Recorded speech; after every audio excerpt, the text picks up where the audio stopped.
날마다 전면 샘물과 함께하는 오늘의 큐티 시간입니다. 9월 22일 목요일 오늘의 말씀은 사사기 6장 1절로 10절까지 말씀입니다. 제6장. 이스라엘 자손이 또 여호와의 목전에 악을 행하였으므로 여호와께서 7년 동안 그들을 미디안의 손에 넘겨주시니 미디안의 손이 이스라엘을 이긴지라.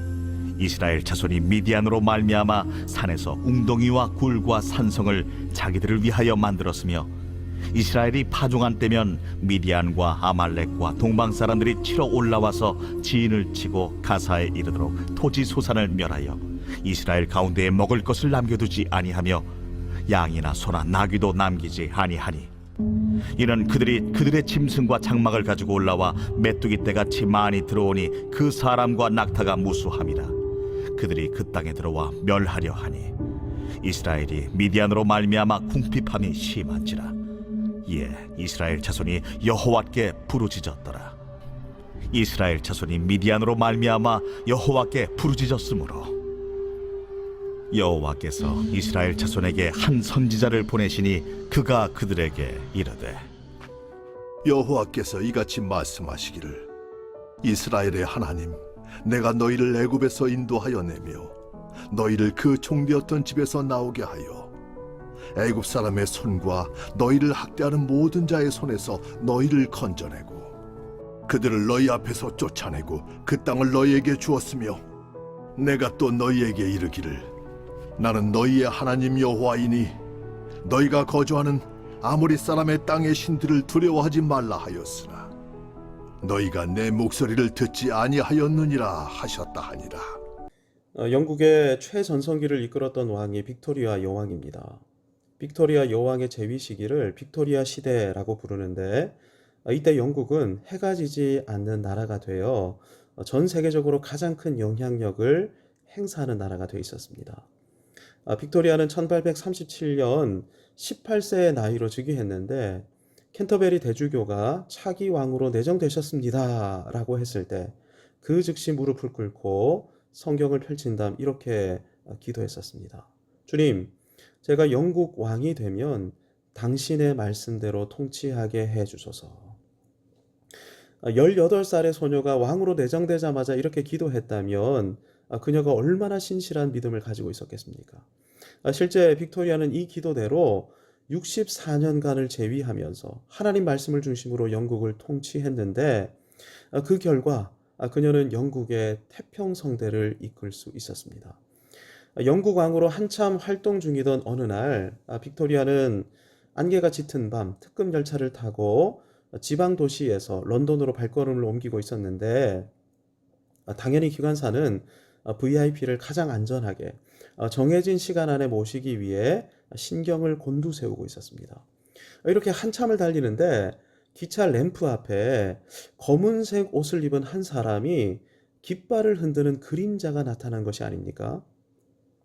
깜짝 놀란 기관사는 곧 교량도 다가오는 지점이라 급정거를 했는데 차장과 승무원이 선로로 나가보니 아무도 보이지 않았습니다.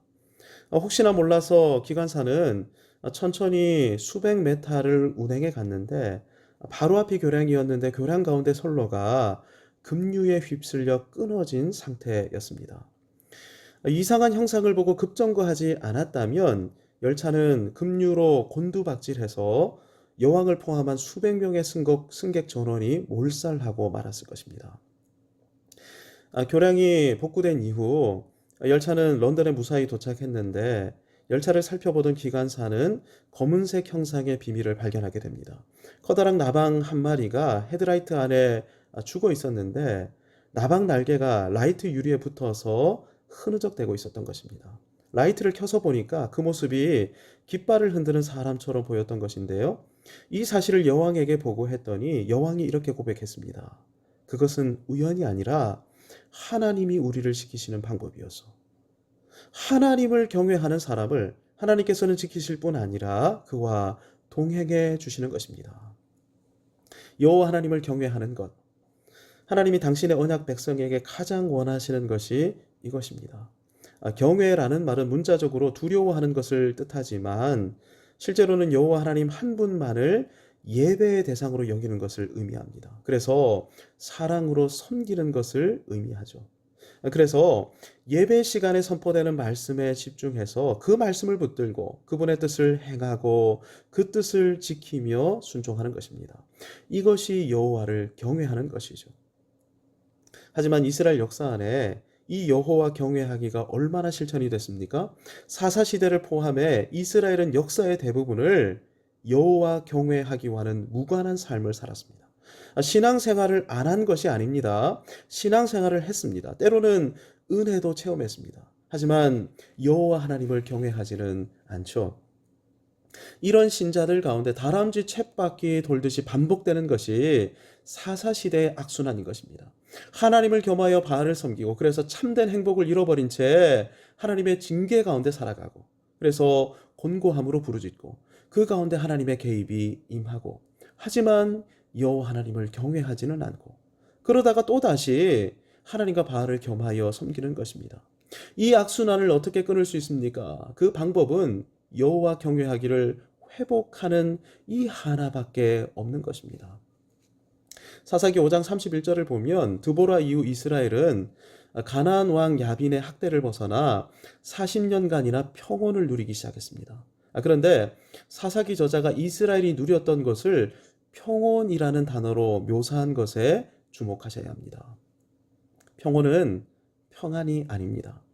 여호와를 경외할 때 하나님께서는 은혜와 평강을 허락하시는데 여기서 평안은 히브리어로 샬롬입니다. 샬롬은 하나님과의 온전한 관계로 지내는 가운데 누리게 되는 영적인, 내적인 질서이지요.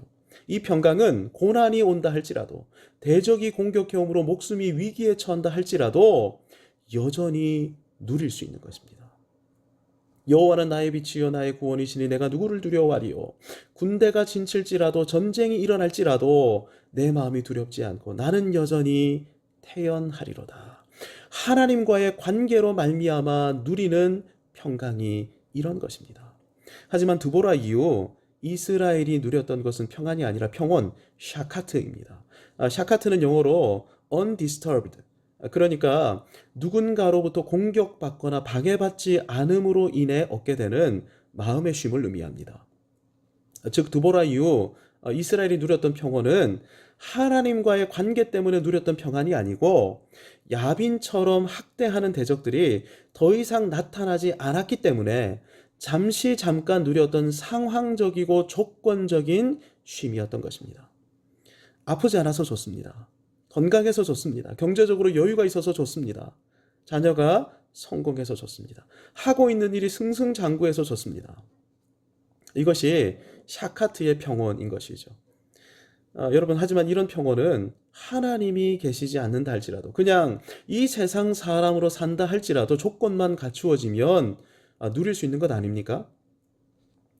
그런데 이 평온의 특징이 무엇입니까? 절대적이거나 영원하지 못한 것입니다.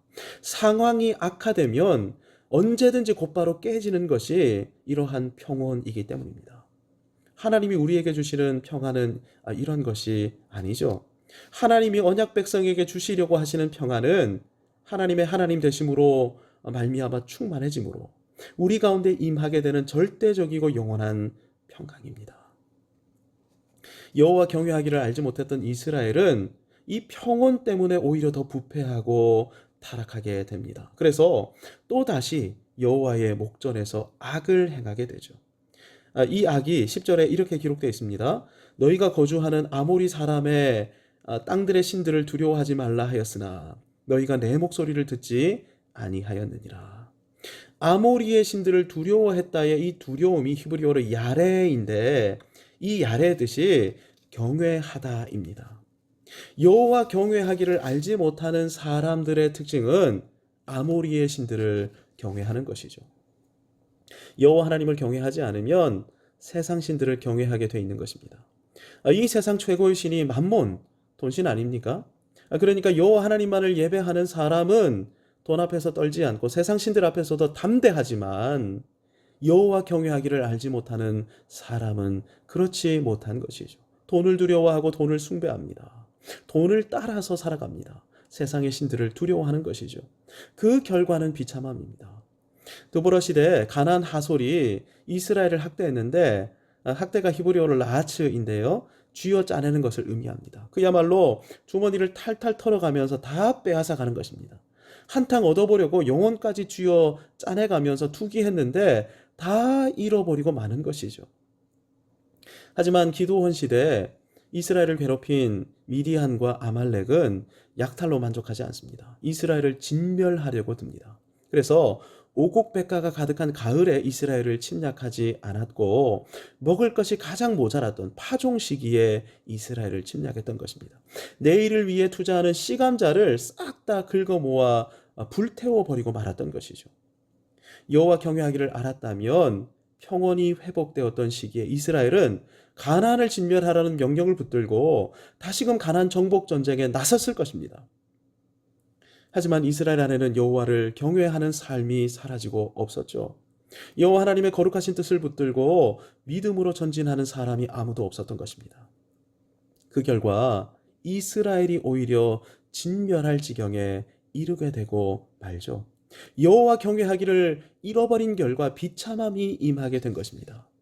미디안과 아말렉의 진멸이 7년간이나 반복됐습니다. 그래서 이 와중에 이스라엘은 생존을 위해 산에 웅덩이를 파고 굴을 만들어 봄이 되기만 하면 숨어서 지내기 시작하죠. 미디안이 보이는 대로 다 진멸해 버리니까 눈에 띄지 않기 위해 모든 이스라엘이 숨어서 지내기 시작했던 것입니다. 기드온이 괜히 포도주 틀에 숨어서 밀을 타작했던 것이 아니죠. 물론 그나마 기드온은 저 멀리 산으로 도망가지는 않았고 포도원 인근에서 밀을 타작했는데요.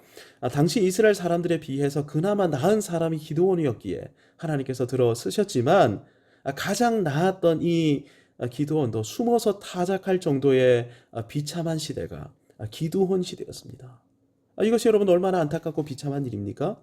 여호와 경외하기를 버리고 세상 신을 섬긴 결과 상상도 할 수 없는 비참함이 임했고 말로 닿을 수 없는 궁핍과 굶주림이 찾아온 것입니다. 그래서 결국 이스라엘은 여호와의 이름을 부르며 기도할 수밖에 없었는데 이스라엘이 왜 부르짖어 기도했겠습니까? 지금까지 돈을 섬기고 세상 신들을 섬겼지만 그들로부터는 아무런 도움도 얻지 못했기 때문입니다. 미디안의 진멸이 7년째 반복되었을 때 비로소 이스라엘은 여호와 이름을 부르며 기도했는데 이 말은 7년이 되기 전까지 이스라엘은 돈의 이름을 부르며 돈을 섬겼고 힘과 권력과 연주를 동원해 문제를 해결하려고 부단히 애썼다는 것입니다. 내 인생이 이렇게 비참한 것은 돈이 없어서이니 돈신이여 내게 돈벼락을 좀 달라고. 미디안을 몰아내려면 힘이 있어야 하고 권력이 있어야 하고 연줄이 있어야 한다면서 이스라엘은 비참에 빠져있던 7년 동안 부단히 힘과 권력과 연줄을 추구하며 돌아다녔던 것입니다. 그러니 하나님은 이스라엘이 더 이상 돈이나 힘이나 권력을 추구하지 않고 여호와의 이름을 부를 때까지 이스라엘을 위해 아무런 역사도 일으키지 않으셔야만 하셨던 것이죠. 7년 동안 어린아이들, 노인들이 굶주림으로 죽어갔을 것입니다. 미디안의 진멸로 또한 죽어갔을 것입니다. 하지만 하나님은 침묵하셨죠. 이스라엘이 여호와 이름을 부르지 않았기 때문입니다. 마침내 이스라엘이 여호와 이름을 부르짖기 시작했을 때 여호와 하나님께서 응답하기 시작하십니다. 하나님의 응답의 방법이 무엇입니까? 선지자와 그 선지자의 말씀이었죠. 선지자의 핵심 메시지는 너희가 여호와 경외하기를 버리고 아모리의 신들을 경외하였기에 이런 고통이 임했다입니다. 따라서 단순히 도움을 달라고 구하지 말고 먼저 여호와 경외하기를 버리고 아모리 신들을 경외한 죄악에 대해 회개해야 한다는 것입니다. 그리고 어떻게 해야 합니까? 여호와 경외하기로 돌이켜야 하는 것이죠. 회개하고 여호와 하나님 한 분만을 예배하고 여호와께서 주신 말씀을 붙들고 몸부림치며 살아가기 시작할 때 하나님께서는 하나님의 구원을 허락하신다는 것입니다. 저와 여러분은 여호와 하나님 경외하는 삶을 살아가고 있습니까? 하나님 한 분만을 예배하고 예배 시간 선포된 말씀을 살아내기 위해 몸부림치고 있습니까? 여호와 경외하기가 인생의 모든 문제의 열쇠입니다. 주신 말씀을 붙들고 여호와 경외하기를 결단함으로 함께 기도하겠습니다. 하늘에 계신 우리 아버지, 아버지의 이름을 거룩하게 하시며 아버지의 나라가 오게 하시며 아버지의 뜻이 하늘에서와 같이 땅에서도 이루어지게 하소서. 오늘 우리에게 일용할 양식을 주시고 우리가 우리에게 잘못한 사람을 용서하여 준 것 같이 우리 죄를 용서하여 주시고 우리를 시험에 빠지지 않게 하시고 악에서 구하소서. 나라와 권능과 영광이 영원히 아버지의 것입니다. 아멘.